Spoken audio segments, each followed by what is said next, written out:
We are in Dragon Con crunch mode time. I have a month until Dragon Con, so now I am just working nonstop. You might have noticed that I've been kind of MIA on social media, and it's because I just have a lot of stuff that I'm doing and compiling, and yeah, I'm just very, very busy and distracted. So one of the things I wanted to do today was I got these frames from a store that I think was going out of business, and I got them for like $7. And I think what I want to do is paint in them, or well, use them as frames and paint something to go in these frames and sell them as originals. So one of the things I was thinking about doing was, since it's Dragon Con, and Dragon Con is like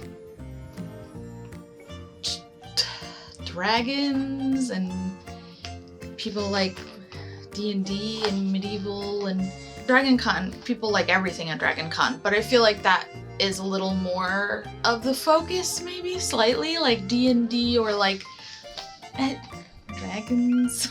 I'm thinking of making like cute little pinups to go in here, and one of them I think is gonna be a cute little chubby pinup orc. For no other reason than I feel like it'll be cute. So I think I'm gonna do that today in PanPastels because I've been itching to work in them again.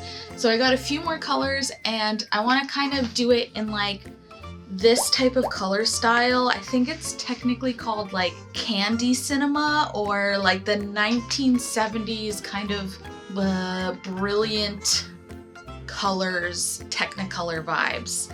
And I've been into that lately, so that's kind of what I want to emulate or try. I don't know how well I'll execute it with the PanPastels, but I will try my best. So I already sketched my illustration on my iPad because I've found that lately, since I'm so rusty working traditionally, it's almost a little easier for me to sketch it on my iPad and then kind of trace on top of it on a piece of paper and then go in with the PanPastels. So since I already did it, I'm going to jump into top-down mode, and we are going to start on that, and I can pull out the extra PanPastels that I got, and yeah. I feel a little all over the place because I am a little all over the place because I am frantic and panicking. Okay, I still have so much left to do. Okay, let's go to top-down mode. Shout out to Mary Lise. I'm sorry if I mispronounced that. She left a comment on my Sky Dancers video where I basically traced my sketch onto a piece of paper, but I was struggling with the tablet picking up my touch from the paper and then still scaling and changing the size and everything. It was really frustrating, and she gave me a really good suggestion on changing the settings in the accessibility on my iPad to guided access, which kind of locks your screen so that it stops picking up your touch. So I ended up doing that for this, and it was really helpful because then I didn't have to worry about being really gentle and messing up the illustration or like moving the image beneath the paper. So thank you so much. That was so helpful.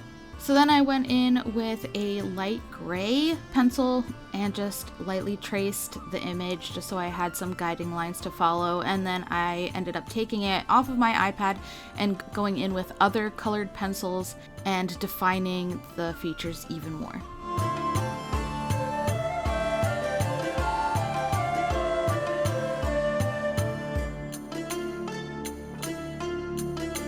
When I got to this part, I picked colored pencils that matched the colors that I was going to lay down. So like, for example, I was going to make her skin green, so I went in with a darker green, and then the dress was going to be red, so I went in with red, and the hair was going to be brown, so I outlined in brown. That way the colors and the line art kind of matched the colors I was putting down.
Then I started going in with my PanPastels. You have to be really, really, really light-handed, I think. I use a really soft, fluffy brush for laying these down. I also got specifically pastel paper, which I felt like gripped the colors way better than the other paper that I had for my Sky Dancers illustration I did.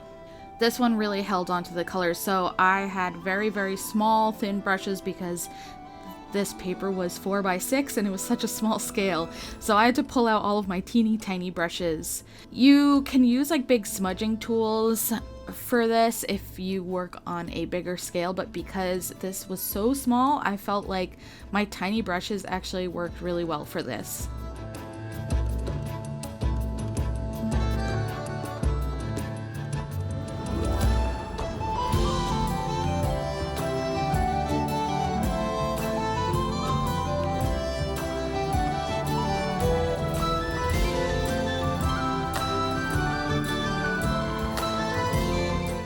Off screen, I actually had another piece of paper that I was mixing colors on because this almost can be treated like paints. I grabbed a bunch of the green and then grabbed a bunch of the blue and mixed it together until I got a blended color that I liked, and then I picked up from that little paper and put it down on this paper. So you can blend and smudge, and it's very, very malleable. Blending works very well and is very easy. Even if you went in with just straight from the pan, I feel like you could still blend it out pretty easily. So yeah, I had a little piece of paper by the end that just had a bunch of different blended colors on it.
I am working light to dark and actually working highlight to shadows. Normally I would put down a flat color and then do my shadows and then my highlight last, but this is a little different, so I try to think about where I want there to be a highlight and I leave a gap or a space so that the paper comes through, and then I lightly blend around it and then slowly get darker and darker and add more colors on top as I go.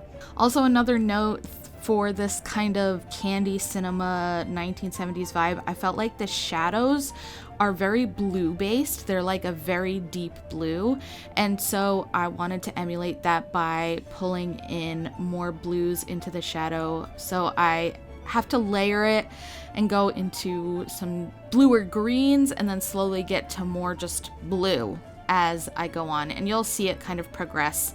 But a lot of this just takes layering and like slowly adding more and more colors on top as you go along.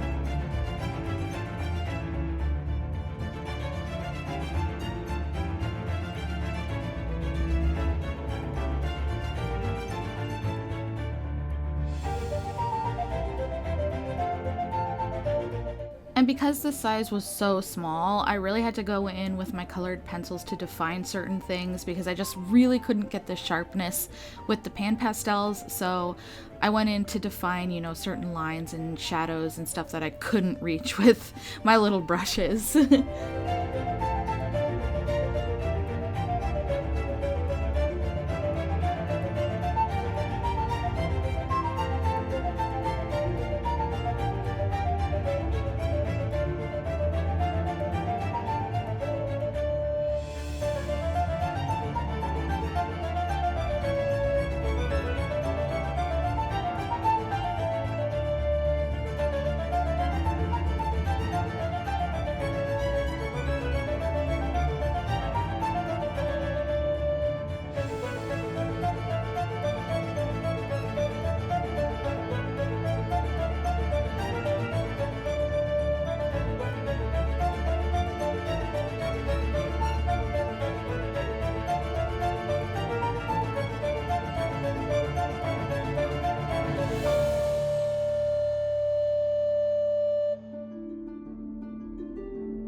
used one of my soft puffs to put down the background, which I just wanted to be like blended gradient of color.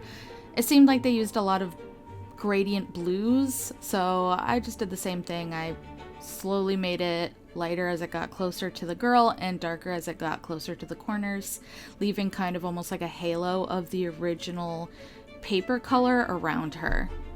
And then I also went in and added a tiny bit of glitter, which you can't really tell by the end, but I am happy that it's there, even if it's just for me.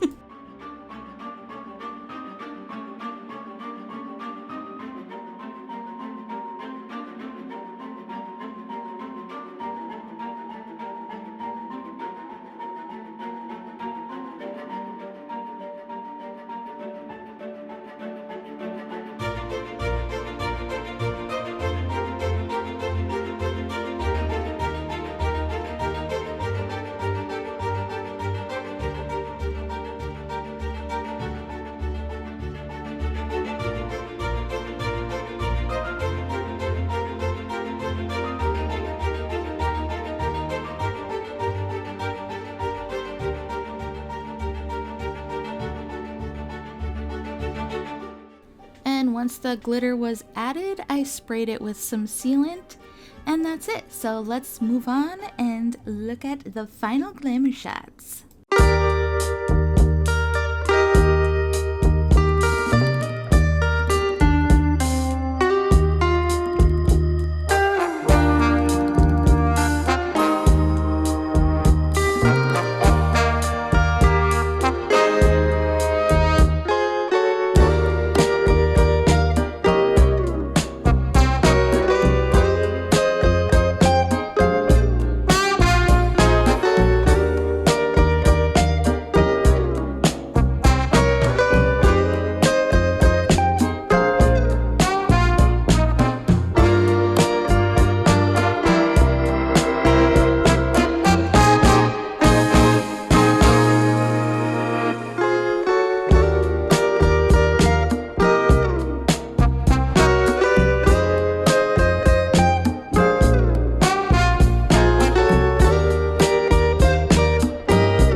So I just wanted to do like a little wrap up thing about this. It's not in a frame because actually I found out when I went to go put it in the frame that the frames that I have are all linked together. And I don't know if I'm just dumb because I told my husband and he was like, yeah, obviously you couldn't tell. So I might, I might just be stupid and you guys might have been like looking at it and been like, yeah, that's all one frame, what? So I'm gonna have to find another frame for this little 4x6 thing. So I'm gonna have to go do that. But I will say this just solidifies my absolute love for PanPastels. It just, I don't know, something about PanPastels like really makes sense in my brain. And it's probably one of my favorite mediums that I've ever worked in, minus like digital, because just digital is so versatile. But you can expect that I'll be doing more of these. I do want to do more of these little like pinup type traditional pieces. So I'll probably do some more of those. If you're coming to Dragon Con, I'll probably be selling them, but I don't know because I kind of got attached to this one. So maybe I'll be selling it. I have to see how I feel. It might change in a few days. I might look at it and go like, yeah, I can let this go. But right now I'm very happy with it. So I don't want to give it up. But I'm gonna try to do some more. I think I want to do a little dragon lady and then maybe like a gnome or something. I don't know, just like cute kind of D&D ones. But yeah, I love PanPastels. I want to get more colors. This is like my little pack so far. I really like how they link up like this. It makes it so convenient. I'm not sponsored. I would love to be sponsored by PanPastel. PanPastel, sponsor me, please. I'll do like 50 drawings. Maybe not 50, but I'll do a lot. I am obsessed. So as I said in a previous video, PanPastels are a little expensive, but the good thing about them is they work kind of like paint in the sense that if you just got maybe like primary colors and like a white and a black or something, you can mix them and then kind of get the colors that you're looking for. So I think they're about like $6 each, I want to say. So I've been slowly adding more and more. Eventually I'll get some more colors because I do really like these. That's about it for this video. If you want me to do anything else in PanPastels, let me know. PanPastels, if you are seeing this, please sponsor me. I'll be so happy. I'll be the happiest lady in the world. And that's about it. I have to go find a frame for this now. And maybe I'll post it with the frame on Instagram or something.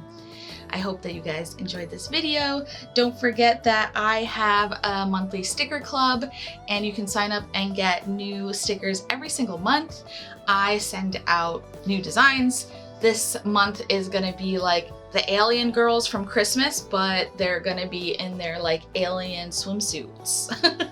So yeah, feel free to join that if you'd like. You can cancel anytime. Link is in the little box below. And also, I think I've decided I'm gonna start on My Little Puppets comic, and I'll be posting work in progress and behind the scenes stuff on the comic as well on my Ko-fi, whatever, however you say it. You can sign up for just like the digital behind the scenes. I think it's only $5 a month, and that is down in the link below too. And that's about it. I hope you guys have a good rest of your day, and stay cool because it's disgusting outside. And yeah, that's about it. Goodbye.